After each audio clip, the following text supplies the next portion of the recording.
নমস্কার বন্ধুরা, সকলেই ভালো আছেন আশা করছি। তো আজকে যে বিষয় নিয়ে আপনাদের কাছে এসেছি, জানি না আপনাদের কতটা ভালো লাগবে, তবে আজকের দিনটা নিশ্চয়ই আপনারা খুব ভালো করেই জানেন। আজকে হচ্ছে শিবরাত্রি। তো আমি কিছু কথা আপনাদের সাথে শেয়ার করব এবং বাবা ভোলানাথকে প্রণাম জানিয়ে এবং ওনার কিছু কথা আপনাদের সাথে আজকে আমি শেয়ার করব। তো সেটা হচ্ছে যে আজকে হচ্ছে শিবরাত্রি। শিবরাত্রি মানে হচ্ছে মহাদেবের বিয়ে হয়েছিল পার্বতীর সাথে। তো তাই আজকে শিবরাত্রি। অনেকেই উপসী থাকেন, অনেকেই বার করেন এবং জল ঢালেন। আমিও আজকে জল ঢালবো।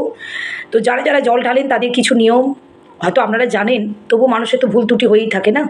তো সেই কারণে কিছু কথা আপনাদের সাথে আজকে বলবো। আর আমরা যেহেতু শ্রাবণ মাসে জল ঢালি, সেটা কিন্তু মহাদেবের জন্মদিন, সোমবার জন্ম হয়েছিল মহাদেবের, এবং শ্রাবণ মাসে ওনার জন্ম হয়েছিল, তখনও কিন্তু আমরা শ্রাবণ মাসে জল ঢালি। আর আজকে ফাল্গুন মাস, শিবরাত্রি, এই দিনটিতে মহাদেবের এবং মা পার্বতীর বিয়ে হয়েছিল। তাই আজ কিন্তু আমরা এই দিনটাতে সবাই পালন করি এবং আমরা বাবার মাথায় জল ঢালি, দুধ গঙ্গা জল ঢালি এবং আমরা উপোস থাকি। আর যারা যারা বার করেছেন, জানি না আপনাদের নিয়ম নিশ্চয় আপনাদের কাছে, তবে যারা যারা নিয়মে ভুল ত্রুটি আছে সেটুকু বলে রাখি। সেটা হচ্ছে যারা বার করেছেন তারা কিন্তু ওই সকালে একটু স্নান করে নেবেন। সকালে স্নান করে আপনারা একটু পারলে সিদ্ধ ভাত খাবেন একটা বেলা, আর রাতের দিকে পারলে মুড়ি বা আপনার আটার ব্যবস্থা থাকলে ময়দা খেতে পারেন, কোনো প্রবলেম নেই। আর সেদিনটা কিন্তু একদম নিরামিষ খাবেন, আর তারপরের দিন নিরম্ব উপোস থাকবেন। আর যারা যারা চার প্রহরে জল ঢালেন তাদের কথা বলি। চার প্রহরে জল ঢালাটাও ব্যাপার আছে, সেটা একটা যোগ আছে, সেই যোগের মধ্যে আপনাকে ঢালতে হবে এবং যে মন্দিরে আপনি যাবেন সে ব্রাহ্মণই আপনাদেরকে বলে দেবে। সন্ধ্যের থেকেই যোগটা শুরু হয়। চার প্রহরে যারা জল ঢালবেন তারা চার প্রহরে ঢালতে পারেন, কোনো অসুবিধা নেই। আবার যারা উপসী তারা কিন্তু সকালেও ঢালেন, সেটাও একটা যোগ আছে। যেমন আজকে সবাই আমাদের বলছেন যে 11টার পর থেকে আমাদেরকে জল ঢালতে হবে, সারাদিনই আমরা জল ঢালতে পারবো, সেটা কোনো অসুবিধা নেই।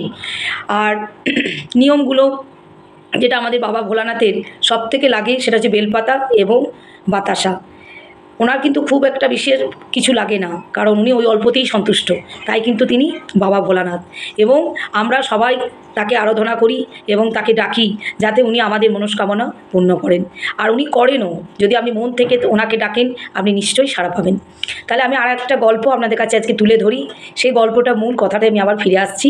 সেটা হচ্ছে, আমি ছোট্টবেলায় শুনেছিলাম আমার মা বা বাবার মুখে যে আমাদের ওখানে বীরভূম জেলায় আমাদের ওখানে কী হয়েছিল, ওনারা তো 7 ভাই। তো 7 ভাইয়ের মধ্যে কাঞ্চেশ্বর আছেন, আরেশ্বর আছেন, তারকেশ্বর আছেন, বক্রেশ্বর আছেন, আচ্ছা কুম্ভেশ্বর আছেন, আচ্ছা ইন্দ্রেশ্বর আছেন। তো ওনারা যে কুম্ভেশ্বরের কথাটা আমি আজকে আপনাদের কাছে শেয়ার করব। আমি ছোট্টবেলায় কিন্তু শুনেছি, তবে আমার গায়ে কাটা দিচ্ছে। আমি ভোলানাথের মানে যেহেতু কথা বলছি আপনাদের কাছে, ওনাকে চরণে প্রণাম জানিয়ে, যেহেতু আজকে শিবরাত্রি।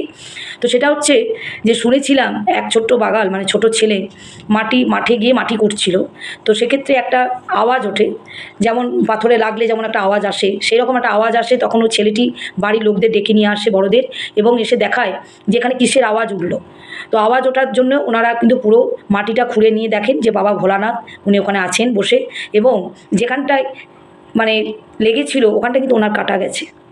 তো তারপর ওনাকে নিয়ে মন্দিরে স্থাপন করেন, প্রতিষ্ঠান করে, এবং উনি স্বপ্নাবেশে ওখানে যারা মানে একটু জমিদার ছিলেন তাকে স্বপ্ন দিয়ে বলেন যে আমার মন্দির করে দে, আমি এখানে থাকবো।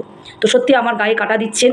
ওনার কৃপা, ওনার মাহাত্ম্য আপনাদেরকে আর বলার কিছু নেই, সবাই জানবেন নিশ্চয়ই যারা ভোলানাথের ভক্ত। তবে ওনাকে যদি আপনারা মন দিয়ে ডাকেন আশা করি আপনারা সাড়া পাবেন। আর কি বলবো, আমার চোখ দিয়ে একদম জল চলে আসছে যে ওনাকে সত্যি, উনি বাবা ভোলানাথ, ওনাকে ঈশ্বর কি বলবো, উনি হচ্ছেন মহেশ্বর। আর আমাদের এখানে অনেক মন্দির আছে।